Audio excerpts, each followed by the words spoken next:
No começo não havia gritos, não havia marcas visíveis, não havia pedidos de socorro, havia apenas silêncio.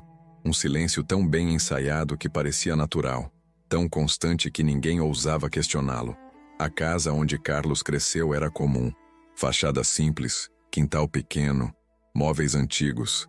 Nada que chamasse a atenção de quem passava pela rua. Era o tipo de lugar que se confunde com dezenas de outros. E talvez fosse exatamente por isso que tudo aconteceu ali. Dentro daquela casa, as regras nunca foram escritas. Não estavam em quadros, não eram ditas em voz alta. Mas todos sabiam que existiam, especialmente Carlos. Ele aprendeu cedo que certas perguntas não deviam ser feitas, que certos assuntos não eram comentados, que algumas portas permaneciam fechadas, não por tranca, mas por medo. O pai falava pouco, a mãe falava menos ainda. E quando falavam, era sempre sobre o necessário. Horários, tarefas, obrigações. Nunca sentimentos, nunca dúvidas. Carlos cresceu entendendo que sobreviver ali significava observar, perceber o humor da casa, antecipar reações, ajustar o próprio comportamento para não provocar ondas. Na escola, ele era quieto. Não era tímido no sentido comum, era atento. O tipo de criança que escuta mais do que fala, que prefere o fundo da sala, que aprende cedo a não chamar atenção. Os professores o descreviam como educado, aplicado, um aluno sem problemas. Mas havia algo que não aparecia nos boletins, algo que não cabia em notas ou relatórios. Havia o peso. Carlos carregava um peso que não sabia nomear, um incômodo constante, como se algo estivesse errado, mas sem palavras suficientes para explicar o quê. Às vezes, esse peso se manifestava à noite, quando a casa dormia. Ele ficava acordado, ouvindo os ruídos mínimos, passos, portas, respirações. Outras vezes, aparecia durante o dia, em momentos aparentemente comuns, um toque no ombro, um olhar prolongado, um silêncio que durava demais. Mas nada acontecia de forma explícita, nada que pudesse ser apontado, e isso era o mais cruel. Porque quando não há provas, não há acusação, e quando não há acusação, o silêncio vence. Carlos tentou, sem perceber, encontrar formas de aliviar aquilo. Desenhava, escrevia pequenas frases soltas em cadernos, coisas que não faziam sentido para ninguém além dele. Palavras como medo, escuro, esperar. Ninguém leu, ou se leu, não perguntou. O tempo passou como sempre passa, lento para quem sofre, rápido para quem observa de fora. Existem histórias que não começam com um crime. Começam com uma regra ensinada em silêncio, repetida por gerações, e nunca questionada. Durante anos, ninguém suspeitou de nada.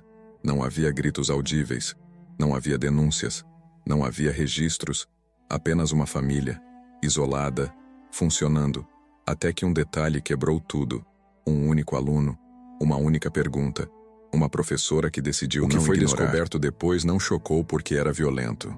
Chocou porque era organizado. E o mais perturbador, poderia ter continuado para sempre, se ninguém tivesse perguntado: isso é normal?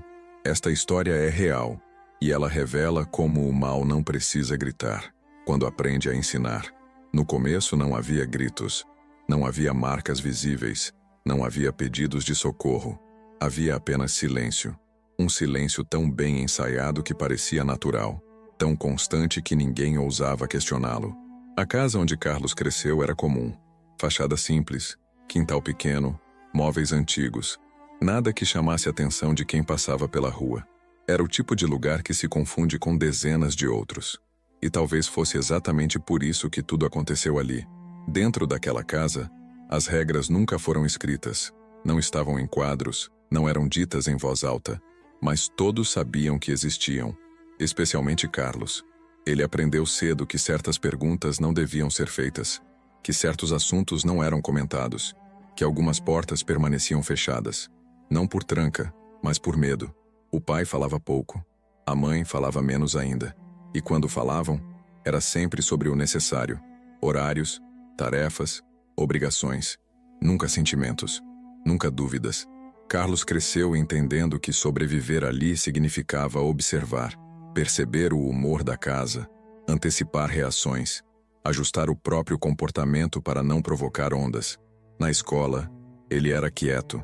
Não era tímido no sentido comum. Era atento. O tipo de criança que escuta mais do que fala, que prefere o fundo da sala, que aprende cedo a não chamar atenção. Os professores o descreviam como educado, aplicado, um aluno sem problemas. Mas havia algo que não aparecia nos boletins, algo que não cabia em notas ou relatórios. Havia o peso. Carlos carregava um peso que não sabia nomear, um incômodo constante, como se algo estivesse errado, mas sem palavras suficientes para explicar o quê. Às vezes esse peso se manifestava à noite quando a casa dormia. Ele ficava acordado ouvindo os ruídos mínimos, passos, portas, respirações. Outras vezes, aparecia durante o dia, em momentos aparentemente comuns. Um toque no ombro, um olhar prolongado, um silêncio que durava demais. Mas nada acontecia de forma explícita, nada que pudesse ser apontado. E isso era o mais cruel, porque quando não há provas, não há acusação. E quando não há acusação, o silêncio vence. Carlos tentou, sem perceber, encontrar formas de aliviar aquilo. Desenhava, escrevia pequenas frases soltas em cadernos, coisas que não faziam sentido para ninguém além dele. Palavras como medo, escuro, esperar. Ninguém leu. Ou, se leu, não perguntou. O tempo passou como sempre passa. Lento para quem sofre, rápido para quem observa de fora. Foi apenas anos depois, já um pouco mais velho, que algo mudou. Não dentro de casa, mas fora. Na escola, uma nova professora chegou. Helena. Ela não gritava, não ameaçava, não fazia discursos longos. Ela observava. Helena tinha o hábito de olhar para os alunos enquanto explicava, não de forma genérica, mas individual, como se tentasse entender o que cada um carregava além do conteúdo da lousa. Carlos percebeu isso no primeiro dia. Ela o chamou pelo nome sem precisar consultar a lista. Fez uma pergunta simples e esperou a resposta, sem pressa. Isso, por si só, já era estranho. Ele respondeu baixo. Correto. Ela assentiu, mas não desviou o olhar. Foi nesse instante que algo se quebrou. Não de forma dramática, mas sutil, como uma rachadura em uma parede antiga. Helena começou a notar coisas que ninguém notava. O jeito como Carlos se encolhia ao ouvir vozes mais altas. A forma como evitava contato físico. A maneira como parecia sempre pronto para pedir desculpas, mesmo quando não havia feito nada errado. Pequenos sinais, inofensivos isoladamente, perturbadores quando vistos em conjunto. Ela não perguntou nada no início. Não porque não quisesse, mas porque sabia que perguntas diretas fecham portas. Em vez disso, começou a criar espaços. Atividades de escrita livre, momentos de silêncio em sala, exercícios onde não havia resposta certa ou errada. Foi em uma dessas atividades que Carlos escreveu algo diferente. Não era um texto longo, nem explícito. Era apenas uma frase. Em casa, tudo fica quieto demais. Helena leu aquilo mais de uma vez. Não chamou Carlos imediatamente. Não fez anotações visíveis. Mas algo mudou no olhar dela, porque aquela frase não falava de tranquilidade, falava de controle. Nos dias seguintes, ela passou a observá-lo ainda mais. E quanto mais observava, mais claro ficava que o silêncio de Carlos não era escolha, era adaptação. Helena sabia pela experiência que quando uma criança aprende cedo demais a não incomodar, geralmente é porque o preço de incomodar é alto demais. Mas ainda não havia provas. Ainda não havia palavras suficientes. Apenas aquela sensação incômoda de que algo estava errado e de que o tempo estava passando. E o tempo, quando passa em silêncio, costuma proteger quem causa o dano, nunca quem o sofre. Naquele momento, Carlos ainda não sabia, mas a primeira rachadura havia surgido. E rachaduras, uma vez abertas, não se fecham sozinhas. Helena não fez nada de imediato. E isso não foi omissão, foi estratégia. Ela sabia que certos silêncios não se quebram com perguntas diretas. Sabia que, quando alguém vive muito tempo se protegendo, qualquer confronto precoce vira ameaça. Então ela esperou. Esperou observando pequenos detalhes. O modo como Carlos se sentava sempre no mesmo lugar. A forma como guardava os materiais com excesso de cuidado. A rapidez com que pedia desculpas por coisas que não exigiam pedido algum. Era como se ele estivesse sempre se antecipando a uma punição invisível. Durante semanas, Helena criou situações simples, trabalhos em dupla, leituras em voz alta, atividades que exigiam escolha. Carlos sempre escolhia o caminho mais neutro, nunca o mais criativo, nunca o mais chamativo, sempre o que oferecia menos risco. Isso dizia muito.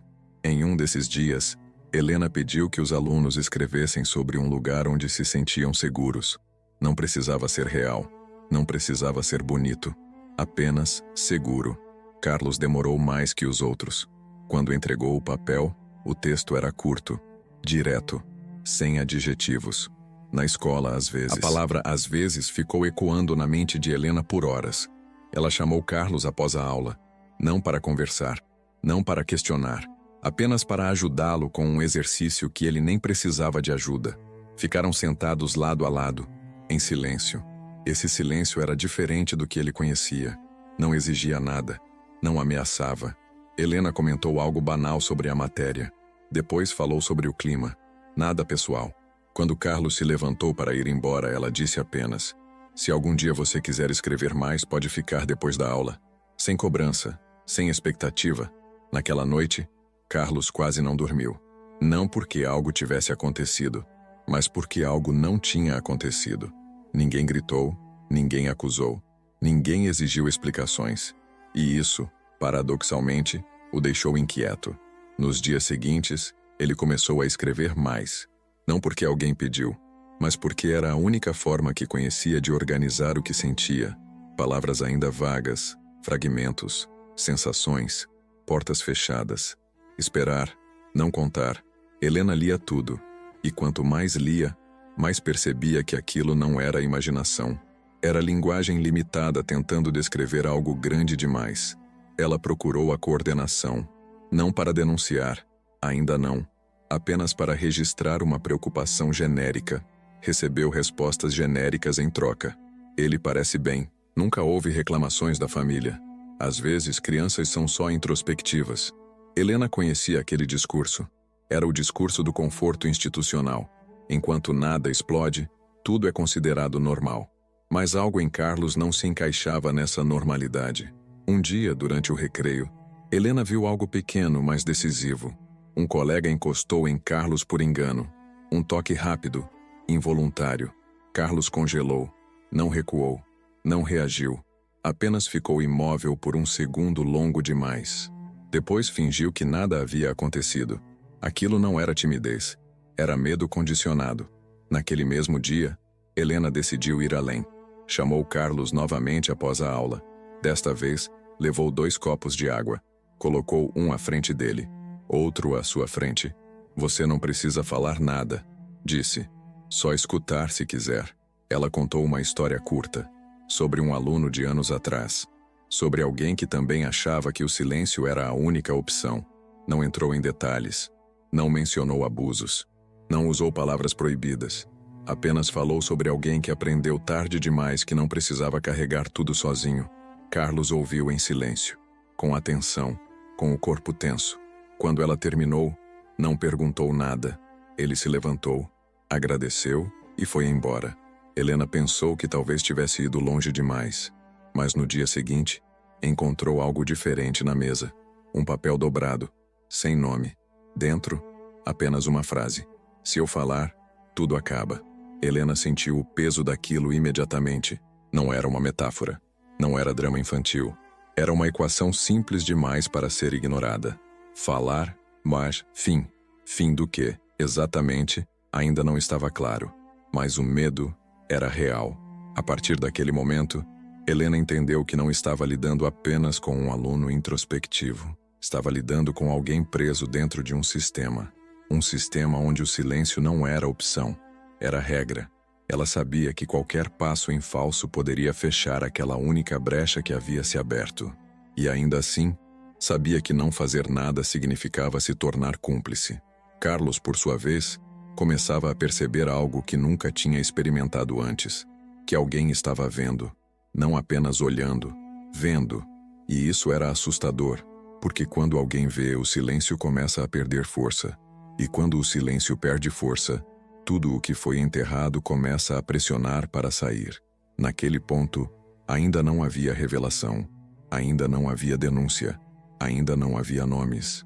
Mas a engrenagem havia sido tocada. E engrenagens, uma vez em movimento, não param sem causar barulho. A mudança em Carlos não foi visível para quase ninguém. Mas Helena percebeu. Ele continuava chegando no horário. Continuava sentado no fundo da sala. Continuava evitando contato direto. Mas algo havia se deslocado por dentro.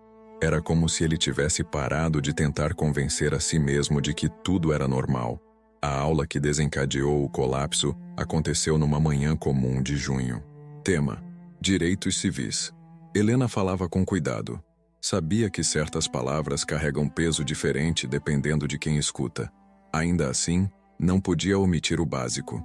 Falou sobre direitos individuais, sobre dignidade, sobre o direito de dizer não. Quando chegou ao tema das mulheres, algo mudou no ambiente. Carlos parou de escrever. O lápis ficou suspenso no ar por alguns segundos, antes de cair no chão. O barulho seco ecoou alto demais para algo tão pequeno. Helena percebeu o tremor nas mãos dele. Não era ansiedade comum, era pânico. Ela continuou a aula, mas reduziu o ritmo. Escolheu as palavras com mais cuidado. Nenhuma pessoa deve ser tratada como propriedade, disse. Nem dentro da própria casa. Carlos respirava curto. O peito subia e descia rápido demais. Quando o sinal tocou, ele não se levantou. Esperou que a sala esvaziasse quase completamente. Professora, disse, sem levantar os olhos. Sim, Carlos. Ele engoliu em seco. Se uma pessoa... A frase quebrou. Se uma mulher não pode sair de casa, se não pode falar com outras pessoas, isso é normal? Helena sentiu um frio percorrer a espinha. Não, respondeu com firmeza. Isso não é normal, nem aceitável. Carlos ficou em silêncio por um tempo longo demais. E se essa mulher for? Ele hesitou.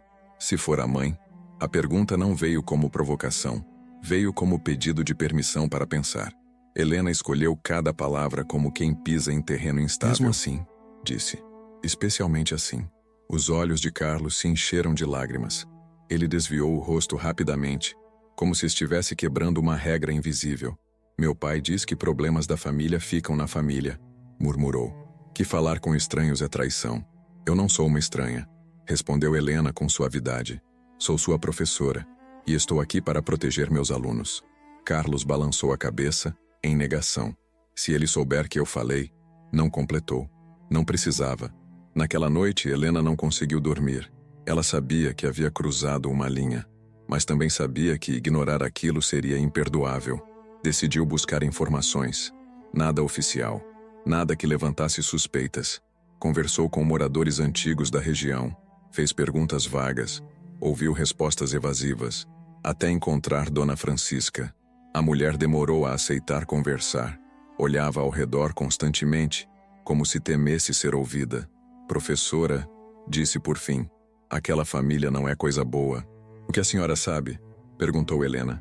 Francisca respirou fundo. Eu vi coisas. Coisas que não têm nome. Aquela mulher, Maria, ela não é esposa. Não é mãe. É outra coisa. Helena sentiu o estômago revirar. Os filhos... Francisca sussurrou. Eles fazem com ela coisas que filhos não fazem. Helena procurou o padre da cidade. Ele foi mais direto e mais cansado. Já tentei ajudar, disse ele. Mas o pai sempre escapou. Tem influência, dinheiro.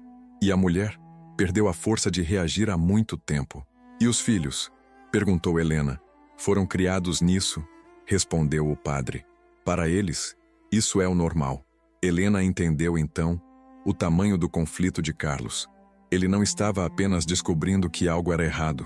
Estava descobrindo que tudo o que conhecia como família era uma distorção. Em julho, Carlos chegou à escola visivelmente abalado. Não conseguia escrever. Não conseguia falar. Durante o intervalo, aproximou-se de Helena como quem se afoga. Eu preciso de ajuda, sussurrou. Não aguento mais. O que está acontecendo? Perguntou ela. Ele começou a falar e parou. O medo venceu. Não existe solução, disse por fim. Minha mãe, ela nunca vai poder escapar. Por que não? Perguntou Helena. Carlos levantou o olhar. E o que havia ali não era confusão. Era certeza. Porque ela pertence a todos nós. Helena sentiu o mundo perder o eixo. Naquela noite escreveu em seu diário: há verdades que não deveriam existir, e ainda assim existem. Ela sabia que algo iria acontecer. Sabia que o silêncio estava perto de se romper. Só não sabia quando, nem de que forma. Enquanto isso, na fazenda, o ambiente se tornava insustentável. Carlos já não conseguia esconder o desconforto. E em sistemas baseados em controle, qualquer sinal de ruptura é tratado como ameaça. A tensão crescia, e quando a tensão cresce demais, ela não se dissipa, ela explode. A ausência de Carlos naquela terça-feira não passou despercebida. Para qualquer outro aluno seria apenas uma falta. Para Helena, era um alerta. Carlos nunca faltava, nunca chegava atrasado, nunca quebrava regras. Às 10 da noite, Helena ainda estava acordada, andando de um lado para o outro na pequena sala de casa. A sensação era clara demais para ser ignorada. Algo havia acontecido. Na manhã seguinte, ela tomou uma decisão que contrariava todas as recomendações de segurança, bom senso e protocolo institucional. Iria até a fazenda. Não avisou ninguém. Não deixou recados. Pegou a bicicleta e seguiu pela estrada de terra que ligava a cidade ao isolamento. 40 quilômetros. O calor era seco. O caminho, irregular. E a cada metro, a sensação de estar se aproximando de algo errado só aumentava. Quando a fazenda finalmente surgiu no horizonte, o silêncio chamou a atenção. Nenhum animal, nenhuma voz, nenhum sinal de rotina. A casa parecia parada no tempo. Helena bateu a porta. Uma vez, duas. Nada. Foi então que ouviu os gritos. Uma voz feminina repetindo não, entrelaçada com vozes masculinas, firmes, impacientes. O sangue gelou. Sem pensar, contornou a casa até uma janela entreaberta. O que viu ali atravessaria sua memória para sempre. Maria estava ajoelhada no centro da sala, o corpo magro, curvado, como alguém que havia desaprendido a ficar em pé. Ao redor dela, os 4 homens. Sebastião caminhava em círculos, calmo demais. João e Pedro observavam, atentos. Carlos tremia. Você sabe qual é sua obrigação, disse Sebastião com voz controlada. Por favor, implorava Maria. Eu não aguento mais. Carlos desviava o olhar. Eu não quero mais, murmurou. O silêncio que se seguiu foi cortante. Sebastião se virou lentamente. O que você disse? Isso não está certo, repetiu Carlos. A professora me ensinou. O tapa veio rápido. Isso não é normal. Carlos caiu no chão antes mesmo de entender o impacto. João e Pedro o seguraram. Você vai aprender a respeitar esta família, disse o irmão mais velho. Foi nesse instante que algo inesperado aconteceu. Maria se levantou. Deixem ele em paz, gritou. A voz era fraca, mas firme. Era a primeira vez em décadas que ela se colocava de pé por vontade própria. Chega, continuou. Isso não é uma família. É um pesadelo. Sebastião congelou. O que você disse? Eu disse, chega. Maria respirava com dificuldade, mas não recuava. Eu sou uma pessoa, e o que vocês fazem comigo é errado. As palavras saíam como algo represado por anos. Eu era uma menina quando cheguei aqui, disse ela. Você prometeu me proteger. Me transformou numa coisa. Ela apontou para os filhos. Eu carreguei vocês, e vocês me tratam como se eu não fosse nada. João tentou se aproximar. Mãe, você está nervosa. Não me chame de mãe, gritou ela. Mães não são tratadas assim. Sebastião avançou devagar. Maria, disse com uma calma venenosa. Você não tem para onde ir. Ela entendeu. O medo voltou aos olhos. Então me matem, gritou, porque eu prefiro morrer a continuar assim. Foi nesse momento que Helena agiu. Empurrou a janela. Entrou na sala. Colocou-se entre Maria e os homens. Parem com isso agora. O choque foi imediato. Sebastião empalideceu. João e Pedro recuaram. Carlos olhou para Helena como quem vê uma saída impossível. Professora, disse Sebastião, recuperando o controle. Que surpresa. Vim procurar meu aluno, respondeu Helena. Ele não apareceu na aula. Sebastião sorriu. Problemas familiares. Helena olhou ao redor. O rosto de Carlos inchado. Maria encostada na parede, tremendo. Que tipo de problemas? Perguntou. Assuntos particulares, tentou João. Particulares não justificam violência, retrucou Helena. Sebastião riu, seco.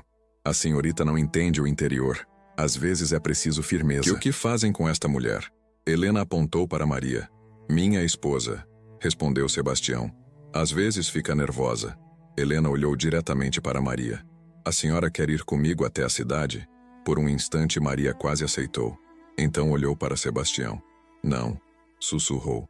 Eu estou bem. Mas não estava. Helena compreendeu que não conseguiria salvá-la ali, mas podia salvar Carlos. Carlos, disse. Você vem comigo. Sebastião hesitou. Sabia que impedir poderia chamar atenção demais. Pode ir, disse por fim. Mas volte antes do anoitecer. Carlos olhou para a mãe. Depois para Helena. Eu vou, disse. Quando saíram da fazenda, o silêncio era pesado. Só quando estavam longe o suficiente, Helena parou. Agora você precisa me contar tudo. Carlos olhou para trás uma última vez. E começou a falar. Carlos não falou tudo de uma vez. As palavras vinham em blocos irregulares, interrompidas por pausas longas demais, como se cada frase exigisse autorização interna para existir. Helena ouviu sem interromper. No começo ele falou da infância, da fazenda, das regras. Meu pai dizia que família não é amor, é obrigação. Falou de como Maria nunca teve nome dentro de casa. Era ela, era a mulher. Falou de noites em que aprendia a ficar acordado, de ordens que não podiam ser questionadas, de como o erro mais grave não era desobedecer, era hesitar. Quando terminou, Helena precisou se apoiar numa árvore para não cair. Nada em sua formação a havia preparado para aquilo. Ela sabia que, a partir daquele momento, não havia retorno possível.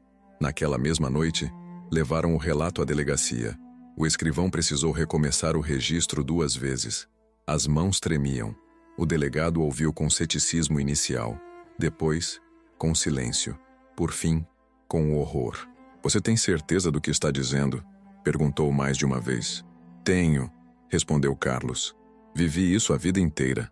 Na manhã seguinte, os policiais foram até a fazenda. Encontraram a casa vazia.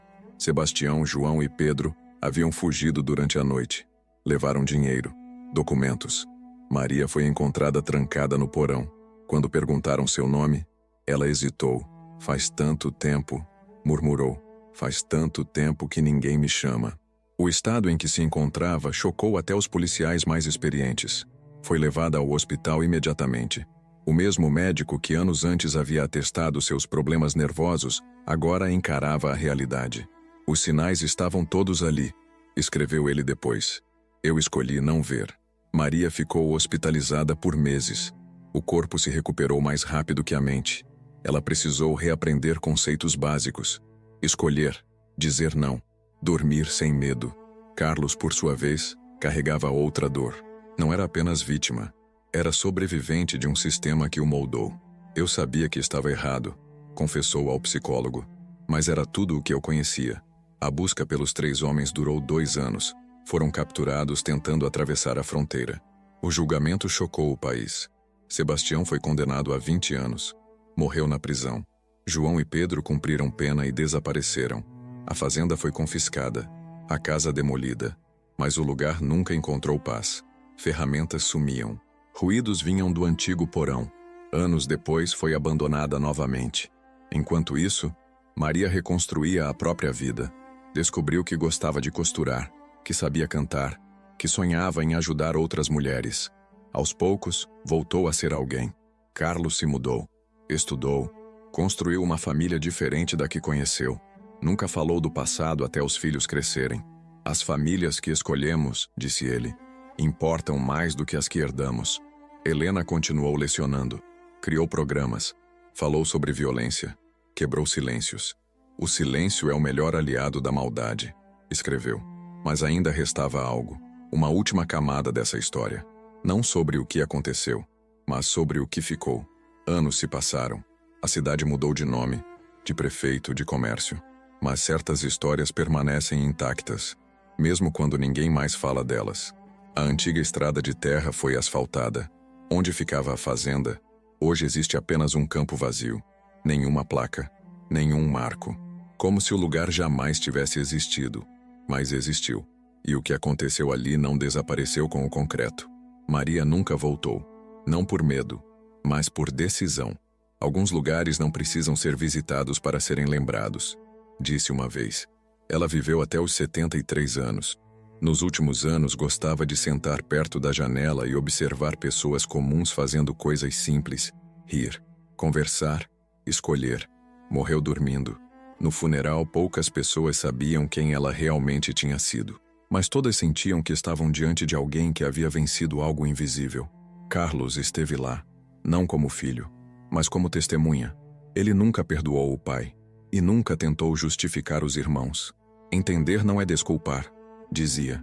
Ele escolheu romper, e romper às vezes é o ato mais difícil de todos. Helena se aposentou cedo. Nunca contou a história em detalhes publicamente. Não queria transformar dor em espetáculo. Mas em suas últimas aulas sempre repetia a mesma frase. Questionar é um ato de coragem. Alguns alunos entenderam, outros esqueceram, mas um lembrou. Décadas depois, um pesquisador encontrou registros do caso, documentos, laudos, depoimentos, tudo arquivado como situação familiar extrema. Nenhum nome famoso, nenhuma manchete prolongada. A banalidade do horror. Ele escreveu um artigo. Poucos leram, mas os que leram nunca esqueceram, porque histórias assim não pedem choque, pedem atenção. O mal nem sempre grita.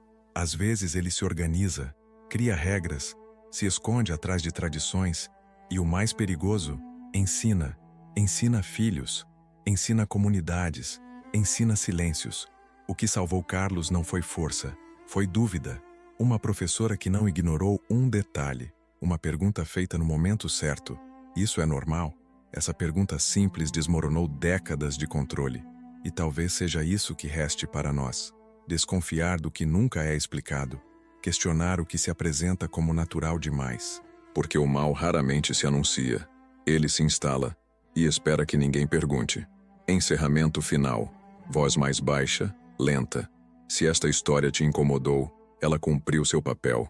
O desconforto é o primeiro passo da consciência. E lembrar, às vezes, é a única forma de impedir que tudo se repita. Fim.